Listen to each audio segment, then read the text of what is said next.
Hi guys, welcome back. Let's talk about books and the best books to come across basically. I've got three of my favourites here. Country Diary of an Edwardian Lady. Everybody loves this book. The colour of the pages, the thickness of the page, the illustrations, and also the poems and the actual writing. This one is one that I've ordered off eBay. I saw this on a channel. A lady called Julie was using it. She's Camellia Craft Designs. It's a lovely book, large images, one-sided. You haven't got the choice of having to use either or side, yeah? When I've bought books in the past, I've found an image that I like, and then on the reverse I've got another image. That can always be a bit of an issue, but this you don't get.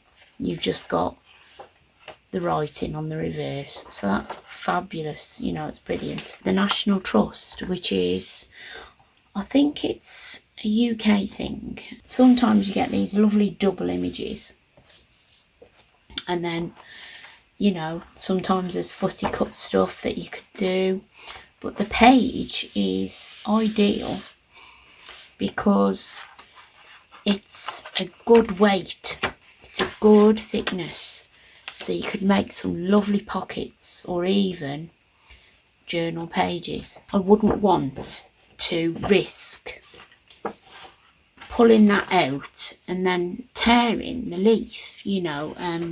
Things like that have happened in the past to me, and I've been a bit, you know, upset. So what I do is find the centre of each signature. So let's have a look what we've got here. Oh, that was a good one. I saw that one straight away. Sometimes you can see it. You can see the centre of the signature if you're lucky. Sometimes, you know, you just have to keep searching. So what I do is sometimes I use my little bendy scissors, because sometimes if the signature's a bit tight, you can't find the thread. So a little pair of nail scissors or embroidery scissors, ideal, because you can get straight in without poking or ripping your page. And then all you've got to do is take it out like that. When you get to the first page of your signature, this one tends to have a little bit of glue that's off the spine. Now, if you're lucky, you can pull this back, and then what you can also do is just get your knife in there and actually snip the thread from this side. Now, if you're careful enough, that will come out intact. You can stack these on your shelf like so. Easier to store this is than storing a book with a big chunky, like sort of this sort of cover, you know, like a, you know, a hardback. It's adding to your weight, especially if you're storing them in drawers.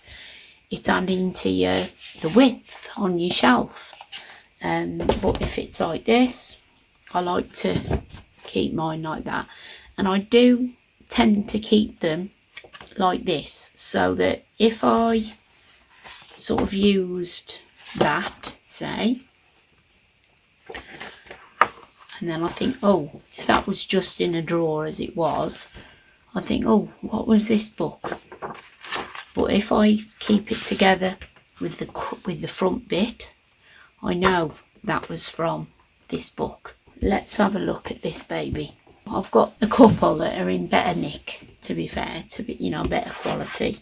This is, the corner's been, see, so I won't keep this one as a, because I like to keep one as a reference, you know, to look at. We'll take this one apart. So what I'm going to do, first of all, is pull that away, peel that back very carefully. You won't damage too much of that front front page, but I'm not bothered about that. What I do with this is use it as backing. I'll cut the poem out and then back it with some of this, yeah? So that's what I tend to do with those. Book vandalisation, you might say. Some people might say, oh, that's a travesty. I'm going to take that one off as well. Right, let's see if we can get into these signatures. Let's have a look. Let's have a look. Right, now. Got a feeling, if I recall, yeah, first one is only a small signature,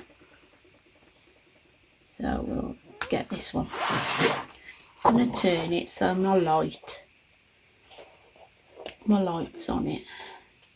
Now I think when I first did these, I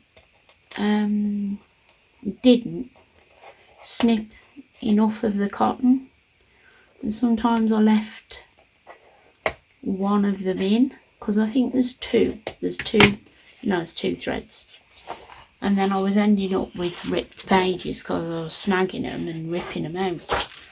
So there's that one. Now this one is joined to the cover, so this one will be the one that we've got to prise away without, hopefully, tearing. Is it torn? It's torn a little bit, not too bad. So that's our first one, first signature, the other way. There we go.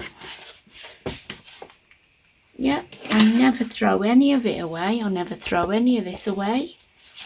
Any of this, if I cut that, I won't throw that, because I use this for doing tabs and also discs, yeah, discs that you can I've got like a die that makes the little reinforcers. It's a Tim Holtz thing, and it actually fits on his tag, so the hole is a bit different to normal holes that normal hole punches. But yeah, so I always keep this stuff, always, because it comes in handy for a lot of things. Right, let's get another signature out. We'll just do another one. Right, let's have a look. See, I'm not sure, I can't remember.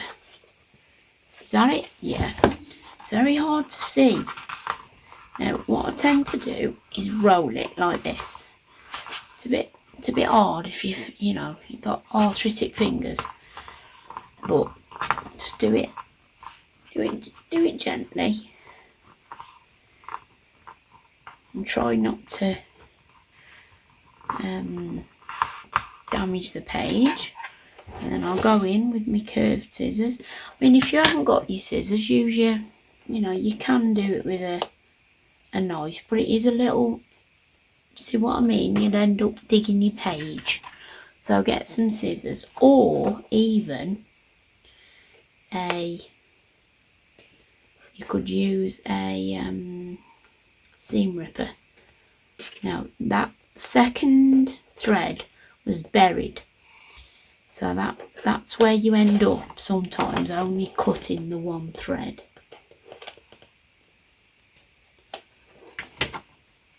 The signatures aren't very big in the Edith Holden books, I must admit. They're they're only 3-4 pages. There we go, look at them, perfect. Now the reason why I started doing this is the first one I took apart, I was just tearing the pages out, and then I'd end up going a little bit too sharp, and I'd be like, oh no, tore the words, I've tore the picture, I've tore into the the shape of the page, that sort of thing. And I've been annoyed then with myself because I've wrecked sometimes a really nice page.